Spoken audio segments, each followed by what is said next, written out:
मेरा मुझ में कुछ नहीं, जो कुछ है प्रभु तो तेरा तुझको सौंपता। क्या लागत प्रभु मोर। श्री सद्गुरु महाराज की जय। परमाराध्य आराध्य देवी जी की श्री जुगल चरणों में कोटि सह नमन। मंच पर मंचासीन पूज्यपाद आचार्य स्वामी श्री पूर्ण चेतन जी महाराज की श्री जुगल चरणों में कोटि सह नमन। मंच पर मंचासीन स्वामी विनय सागर जी महाराज, मंच पर मंचासीन पूज्य गुरुजन, साधु समाज, सत्संग में उपस्थित धर्म प्रेमी माताओं एवं बहनों, प्यारे बच्चों, सबों को मेरा नमन है। अभी हम आप परमाराध्य सद्गुरु महाराज जी के द्वारा रचित ग्रंथ सत्संग योग भाग प्रथम से पाठ सुन रहे थे। भाग द्वितीय से सुने, भाग तृतीय से सुने, भाग चतुर्थ से भी सुने। आज का प्रतिपाद विषय है सत्संग की विशेषता, सत्संग की महिमा क्या है। हम आप अभी सुन रहे थे वेद भगवान उपदेश कर रहे थे। किनको उपदेश कर रहे थे? हे मनुष्य, वेद भगवान पशु को उपदेश नहीं किए। क्यों? पशु सत्संग नहीं कर सकता है कि कर सकता है? पशु को यहाँ लाके बैठा देंगे तो सत्संग सुन सकते हैं? पशु सत्संग नहीं सुन सकते। पशु को ज्ञान नहीं।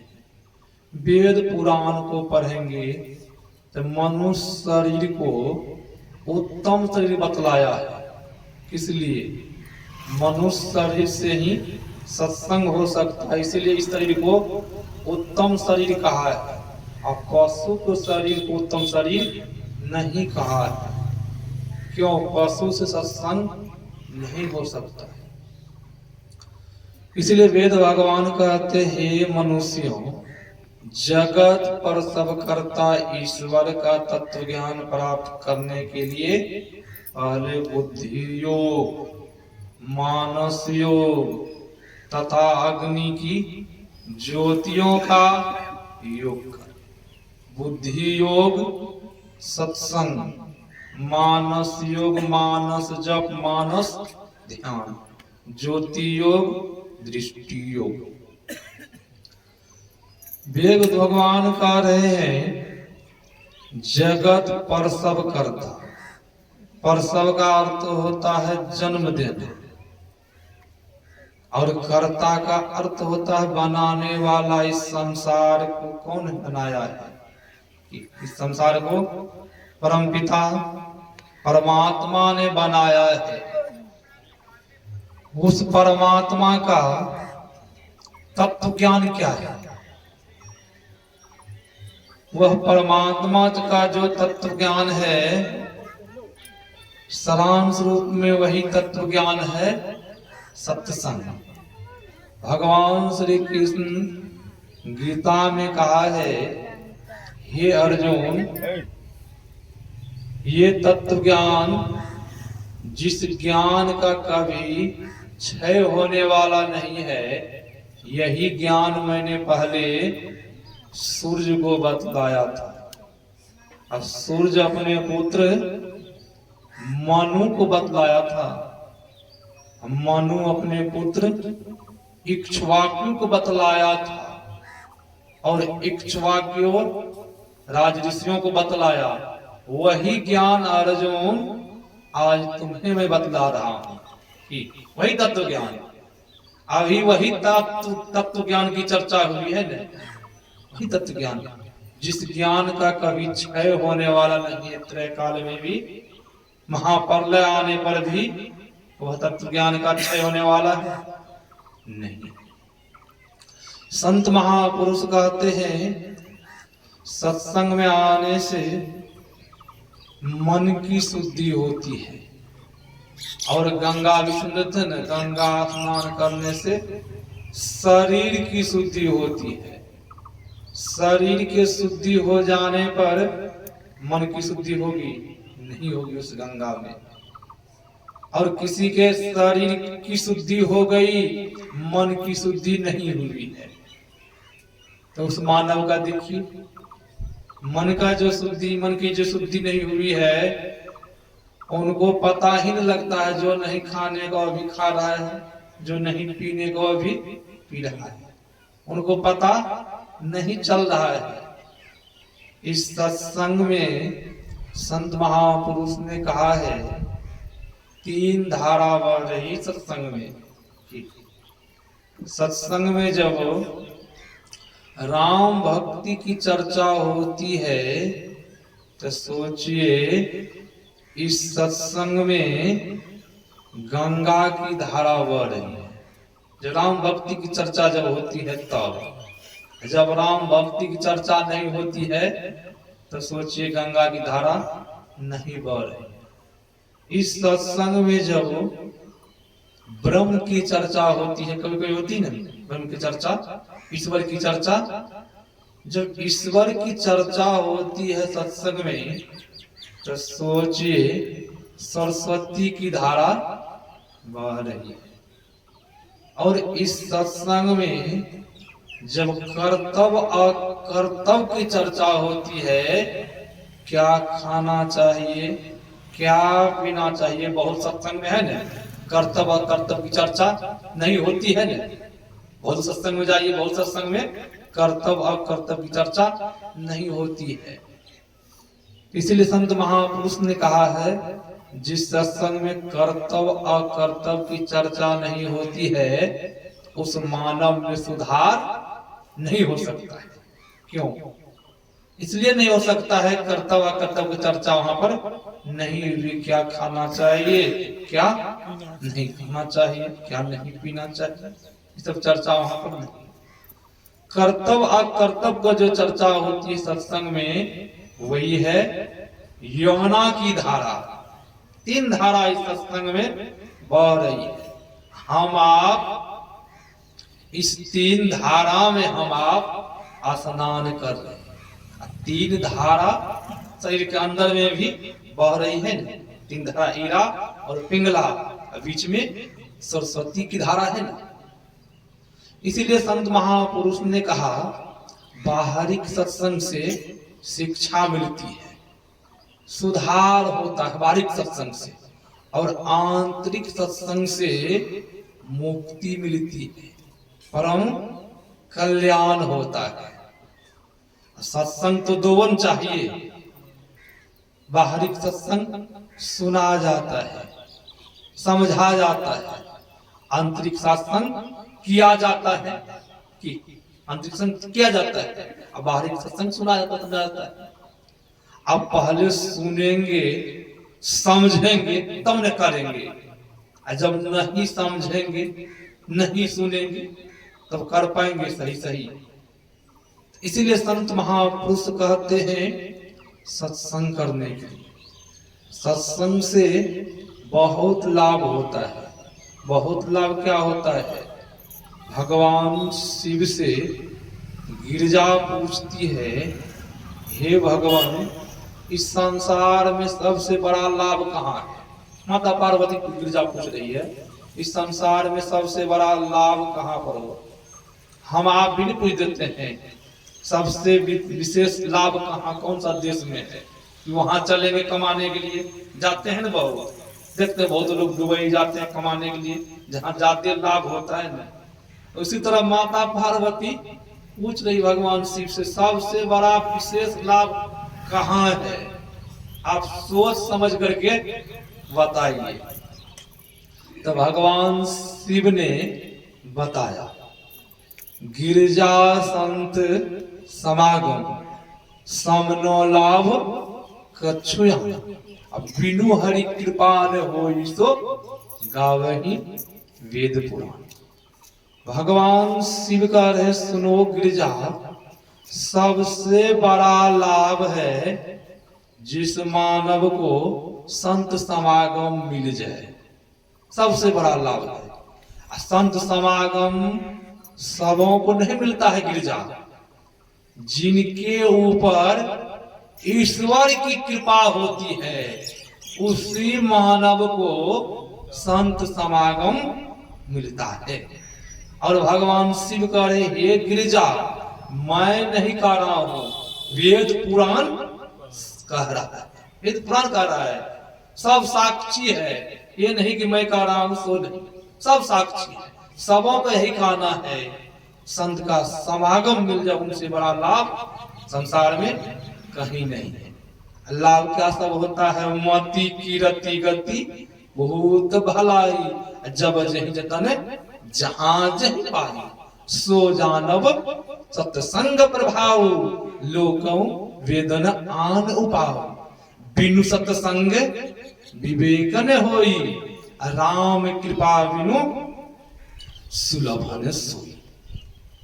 बिना सत्संग का सारा सार का विचार नहीं हो सकता है, ज्ञान नहीं हो सकता है। इसीलिए सत्संग सबों को करना चाहिए। अभी हम आप सुन रहे थे, परम संत बाबा देवी साहब कह रहे थे न, जिनको 1-2 घंटा के लिए समय नहीं है, बहुतों को समय गांव समाज में नहीं होता, जो व्यस्त जीवन में है उनको समय नहीं मिल पाता है। परम बाबा देवी साहब कहते, जिनको 1-2 घंटा के लिए समय नहीं है, वह आदमी भजन भेद जान भी लिया तो भजन भेद किस काम का है? कोई काम का है? वो आदमी दीक्षा ले भी लिए, 1-2 घंटा के लिए भजन करने के लिए समय नहीं है, तो भजन भेद किस काम का? खाने के लिए होता है समय, नहीं होता है? खाने के लिए समय होता है, सोने के लिए समय होता है, स्नान करने के लिए समय होता है, नहीं होता है? निज काम करने के लिए समय नहीं होता है।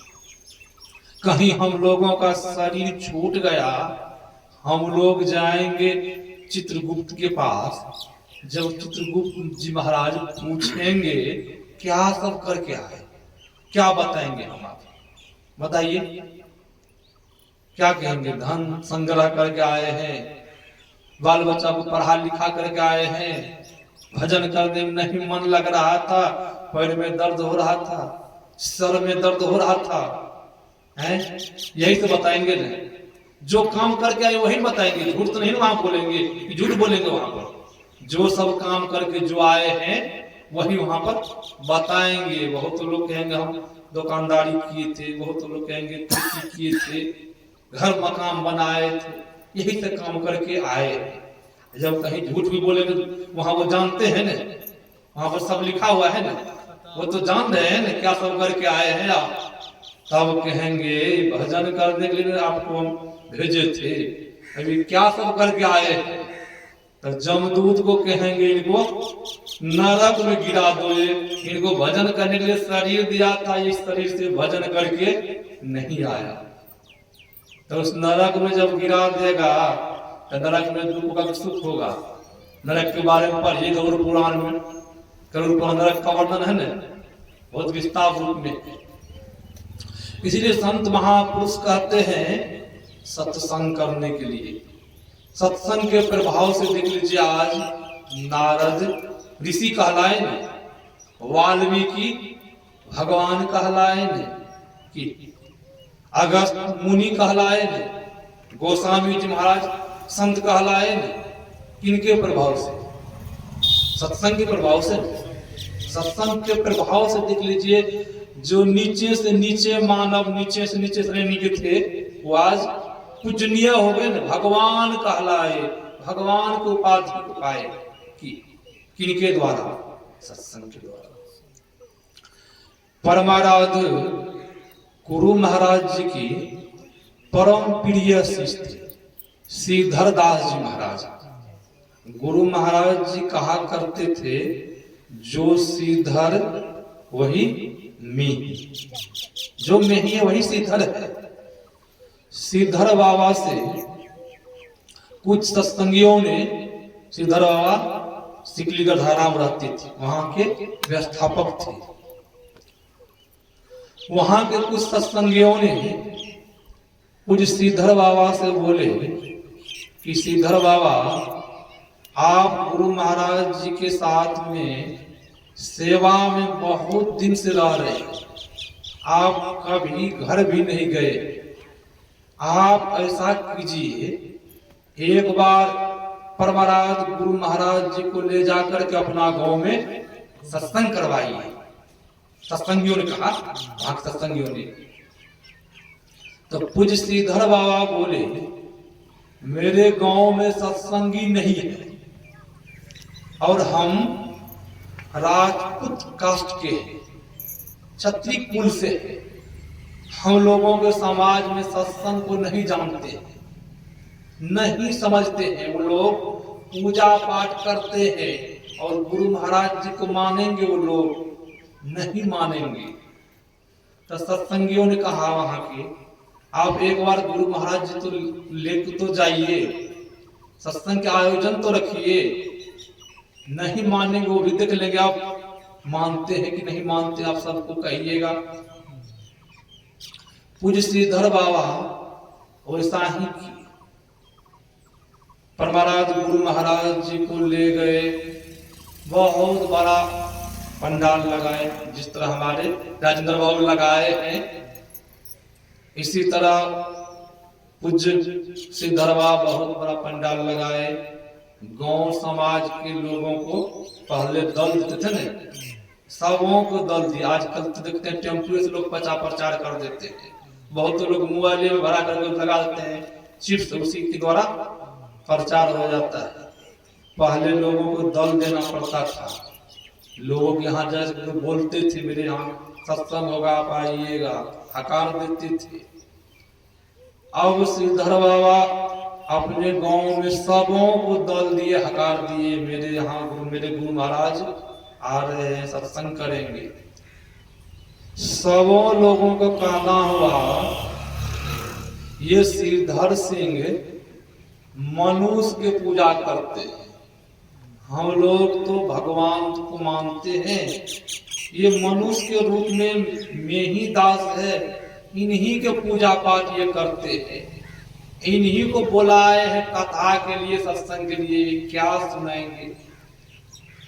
अब सत्संग शुरू हुआ, अब वो लोगों के मन में हुआ, सत्संग में हम लोग तब जाएंगे, इनका गुरु है न मैं ही दास, मनुष्य के रूप में है, ये तो मानते हैं गुरु है, और हम लोग इनको कह देते हैं, जब आपके गुरु कृष्ण रूप में आएंगे तब हम आप मानेंगे। जिस तरह गोस्वामी जी महाराज बोले थे न, भगवान श्री राम के मंदिर में, जब आप कृष्ण बनेंगे तब मैं सिर झुकाऊंगा, नहीं तो सिर नहीं झुकाऊंगा।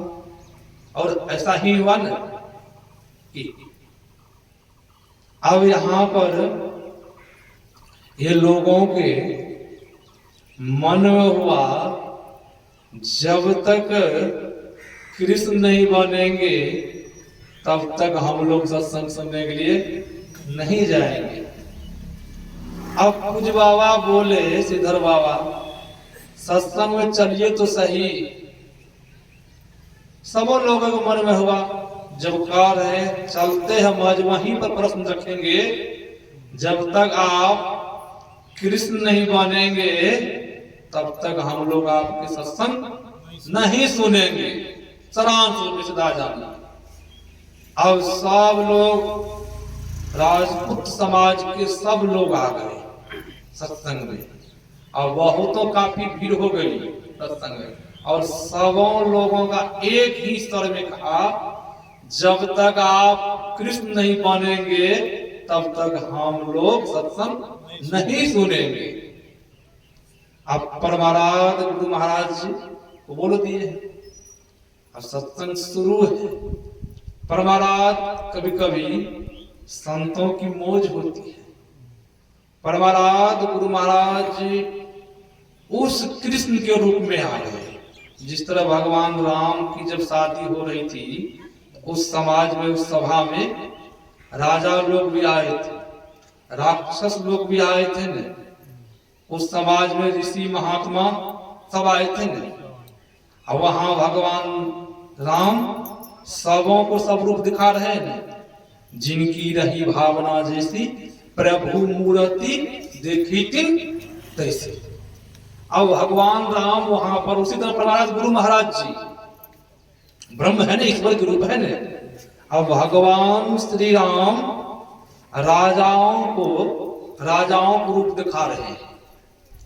वहां उस समाज में जो दानव लोग बैठे थे, दानवों को दानव दिखा रहे, दानव के रूप में, और महात्मा ऋषि को भगवान श्री राम ऋषि के रूप में दिखा रहे हैं, और राजा जनक को सगे संबंधी के रूप में दिखा रहे हैं भगवान श्री राम। अब वैसा ही परमाराध गुरु महाराज जी जो ही कृष्ण रूप में, वहां दो दल बैठे हुए थे ना, सत्संगी दल भी थे, कुछ बाबा भी थे, और उधर जो सत्संगी नहीं थे वो भी बैठे थे। उनका कहना था कि कृष्ण रूप में जब बनेंगे तो हम लोग सत्संग सुनेंगे, और जो सत्संगी लोग थे बैठे, उनके मन में किसी तरह का नहीं था। अब गुरु महाराज जी कृष्ण के रूप में आ गए। जब कृष्ण के रूप में आ गए, जो सत्संगी थे वो तो देख रहे थे गुरु महाराज जी हैं, जो वहां बैठे जो बोलते कृष्ण रूप में जब बनेंगे तब सत्संग सुनेंगे, वो लोग जब देखे कृष्ण के रूप में आ गए तो वो लोग बड़ा आश्चर्य हुआ। श्री सदगुरु महाराज परमाराध गुरु महाराज जी के चरण में झुक गए, लोगों को बड़ा आश्चर्य हुआ। फिर पुनः गुरु महाराज जी कृष्ण के रूप में आ गए, पुनः फिर अपना रूप में गुरु महाराज जी आ गए, अपना रूप में आ गए। तो वो लोगों को विश्वास हो गया, और वो लोग बहुत उस समय परमाराध गुरु महाराज के सत्संगी बने थे, इच्छा लिए थे उस समय में, गुरु महाराज जी की शिष्यत्व को ग्रहण कर लिए थे। गुरु महाराज जी दिखा दिए ने। ऐसा कभी कभी तो सत्संग से बहुत लाभ होता है। जो सच्चे सतगुरु का संग ही सत्संग है, कि वहां सच्चे सतगुरु का संग हो गया ना वो लोगों को, वही सत्संग संग हुआ। देखिए उनका जीवन बदल गया, जीवन बदल गया, संग सिर्फ हुआ, सिर्फ संग हुआ, जीवन बदल गया। आपने नाम सुना होगा मुख्यमंत्री दरोगा राय की। दरोगा राय परमाराध गुरु महाराज जी के सत्संग में आए थे, महर्षि में आश्रम कुप्पा घाट। परमाराध गुरु महाराज जी का इसी तरह सत्संग हो रहा था। परमाराध गुरु महाराज जी को प्रणाम करके दरोगा राय सत्संग में बैठ गए, और दरोगा राय से बहुत बार लोग निवेदन भी किया, आज रुक जाइए, कल जाइएगा। दरोगा राय नहीं माने, बोले आज ही जाना है। दरोगा राय उसी दिन थोड़ा सत्संग सुने, निकल गए। दरोगा राय तो मुख्यमंत्री थे न, पैसे वाले थे न, पैसे वाले होते हुए देखिए ईश्वर की बहुत बड़ी जब कृपा होती है तो मनुष्य का असर भी मिलता है, और पूर्व जन्म का कमाई से किसी को धन संपत्ति प्राप्ति होती है, पूर्व जन्म की कमाई से, ये नहीं। जब कमाई से धन संपत्ति की प्राप्ति हो गई है तो कुछ न कुछ शुभ कर्म को करना चाहिए, दान पुण्य करना चाहिए, हवन करना चाहिए, ऋषि मुनि को बुला करके सत्संग करवाना चाहिए। और दारोगा राय मुख्यमंत्री होते हुए कभी शुभ कर्म नहीं किए थे। और उनको सत्संग जब संपन्न हुआ, दरोगा राय गुरु महाराज को प्रणाम किए, बोले मुझे जाना है। बहुत तो सेवक लोग उनको बोले आज रुक जाइए, कल जाइएगा। दरोगा राय नहीं माने, बोले आज ही जाना है। दरोगा राय अपने घर पहुंचते हैं, होता क्या है, उसी दिन उसी रात में दरोगा राय का एक पार्थिव शरीर छूट गया। जब पार्थिव शरीर छूट गया, पेपर बहुतों को सूचना पेपर निकला, बहुतों मुख्यमंत्री थे ना, बहुतों जगह पेपर निकल गया, बहुत जगह लोग पेपर पढ़ रहा था। गुरु इस बात की गुरु महाराज को भी जानकारी हुई।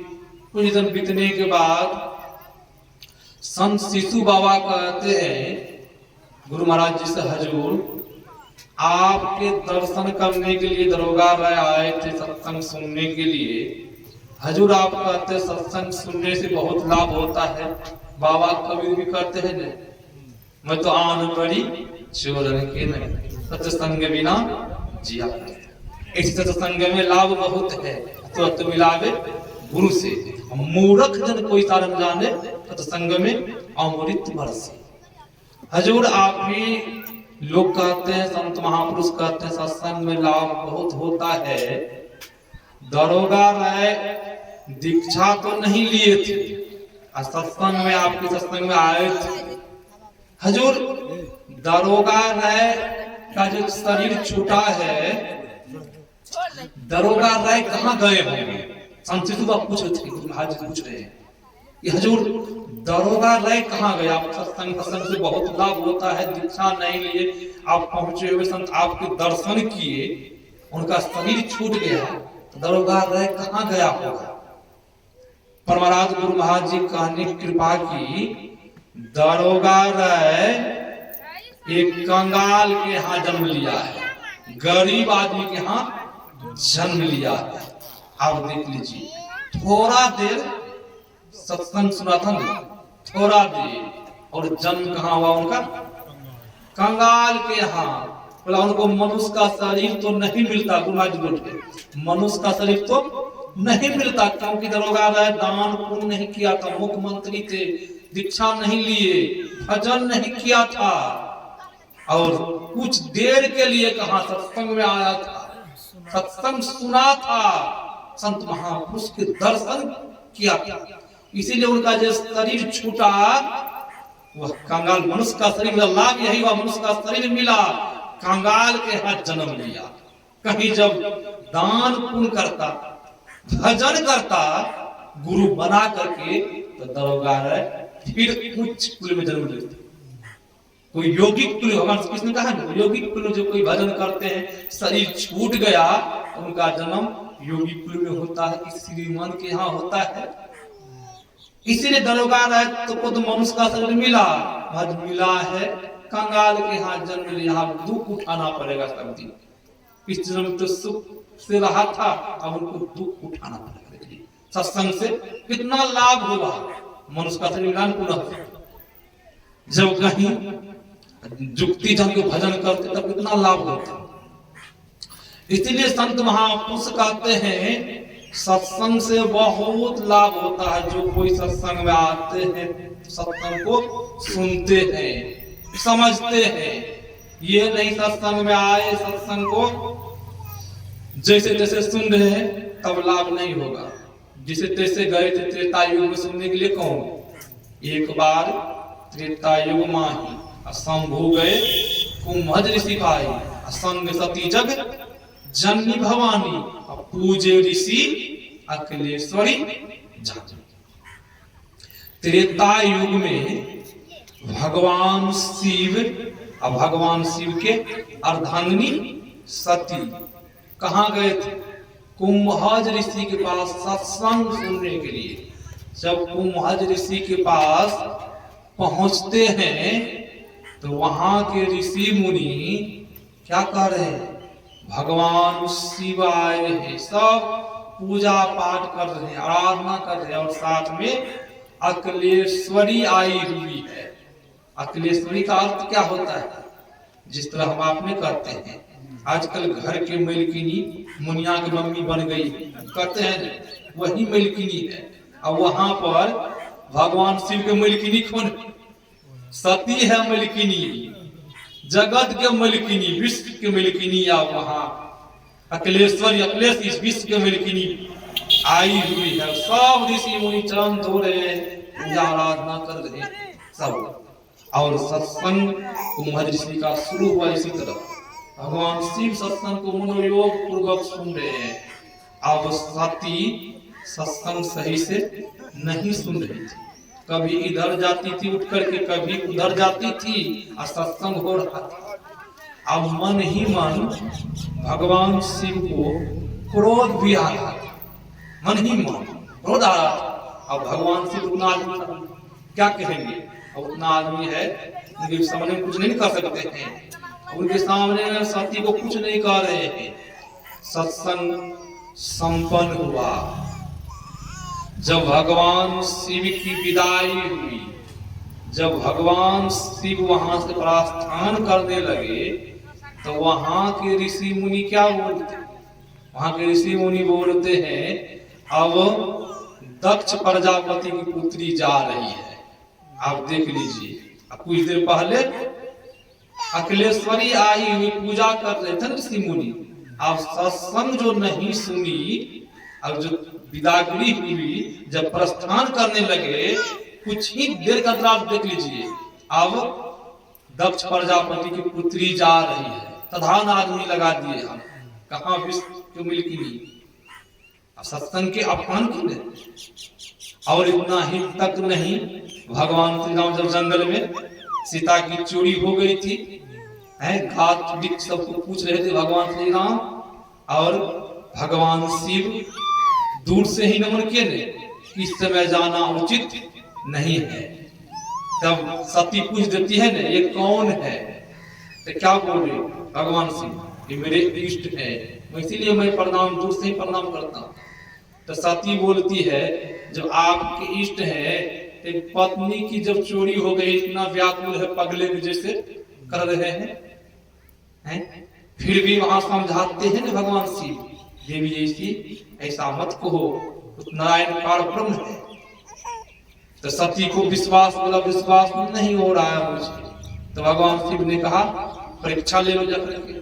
और परीक्षा लिए थे ना, सीता का रूप बना करके जिस रास्ता से भगवान राम लक्ष्मण आ रहे थे, उस रास्ता में बैठ गए थे ना, सीता का रूप बना करके। और लक्ष्मण जी जब देखे तो है सीता, सीता माता सीता करे थे प्रणाम। और भगवान राम जब देखे आए, वहां पहुंचे, भगवान राम क्या बोले? हे माता, आप अकेली यहाँ बैठी है, भगवान शंभू कहाँ है? सपचा गई न, सपचा गई, आंख बंद है, अब देख रही है दृश्य। भगवान राम बीच में, माता सीता पीछा, लक्ष्मण जी, तीनों है, वही दृश्य को देख रही है। अब जब आंख खोलती है तो वही दृश्य, आंख बंद करती है वही दृश्य, बहुत देर तक वही दृश्य देखती है। तो भगवान पुनः फिर उस लीला को समझ लेते हैं, और पार्वती की सती फिर वहां से चल देती है भगवान शिव के पास। भगवान शिव के पास पहुंचते हैं, और भगवान शिव पूछते हैं, परीक्षा लेके आ गई देवी? तो सती कहती है, जिस तरह आप प्रणाम करके आ गए थे, उसी तरह हम भी प्रणाम करके आ गए थे। भगवान शिव को विश्वास नहीं हुआ, भगवान शिव को विश्वास नहीं हुआ। पहले ना समझाए तो मानवे नहीं की, अभी कह रही है कि जिस तरह आप प्रणाम करके आ गए, उस तरह हम भी प्रणाम करके आ गए। भगवान शिव ने अपना आंख को बंद करते हैं, शिव नेत्र को खोलते हैं, देख लेती सीता के रूप बना करके वहां बैठ गई थी। भगवान शिव उसी समय प्रण ले लिए, उसी समय प्रण ले लिए। पहले भगवान शिव माता पार्वती का आसन दाया तरफ देते थे ना, उसी दिन से बाया तरफ देना शुरू कर दिए थे और प्रण ले लिए थे। इसलिए संत महापुरुष कहते हैं जो कोई इतना ही तक नहीं, सत्संग के अपमान के कारण देख लीजिए दक्ष प्रजापति यज्ञ किए थे, उस कुंड में जलना पड़ा था। इसी सत्संग के जो अपमान जो किए थे उस कुंड में ही जलना पड़ा था। जो कोई सत्य का अपमान करते हैं उनको बड़ा दुख होता है, कष्ट होता है। भले सत्संग को नहीं मानिए, नहीं मानिए, कोई बात नहीं, एक न एक दिन मानना ही पड़ेगा। भले अभी नहीं मान रहे हैं, कोई बात नहीं, एक न एक दिन मानना पड़ेगा। जुक्ति जान करके भजन करेंगे, सत्संग करेंगे, जीवन का सार्थक होगा। बहुत आदमी नहीं मानते सत्संग को, देखते हैं अंत में बहुत दुख होता है। अंत में तब वो कहता है हम सत्संग को, ईश्वर को नहीं माने इसलिए बहुत दुख हुआ। बहुत मुख से आप सुनिएगा, बोलते हैं भगवान को नहीं माने, आज वही परिणाम मुझे मिल रहा है। उनका मन दबदबा देता है कि हम सत्संग भजन को, इसी महात्मा को नहीं माने। दुख जो हुआ है उनका मन गवाह देता है, सत्संग को नहीं माने। तब उस समय मान ही लेंगे कि कोई काम का होगा, अंत के समय में कोई काम का नहीं होगा, क्योंकि उस समय भजन होने वाला नहीं है, क्योंकि जुक्ति भी नहीं जाने हैं। कहीं जुक्ति जान लेंगे तो ठीक है, हमारे गुरुआ जी का समय गया फिरता नहीं। उस समय जब कहीं जुक्ति जान ली तो काम में कुछ न कुछ संस्कार बन जाएगा। और जब नहीं जुक्ति जाने हैं कोई काम होने वाला नहीं है। समय गया फिरता नहीं, झट ही करो निज काम, जो बीता सो बीत जाओ, या भी गहो गुरु नाम। गुरुमा जी कहते हैं अंत समय में जब जान लेंगे तो काम आ जाएगा। चलिए संस्कार जिस तरह दरगाह रहेगा, अंत में सत्संग सुना तो उसका शरीर मिल जाएगा। गुरुमा जी कहते अंत में जब जुक्ति ले लेंगे आपको उसका शरीर मिल जाएगा। इसीलिए जुक्ति जान करके, जो कोई जुक्ति नहीं लिए है, दीक्षा नहीं लिए है, दीक्षा लेकर के जब भजन करेंगे तब जीवन सार्थक हो जाएगा। यह लोग और परलोक दो बन जाएगा। यही आप लोगों की सेवा में मैंने सुनाया। मैं अपना वक्तव्य को यहीं पर विराम देता हूँ। श्री सद्गुरु महाराज की जय। श्री सद्गुरु महाराज की जय।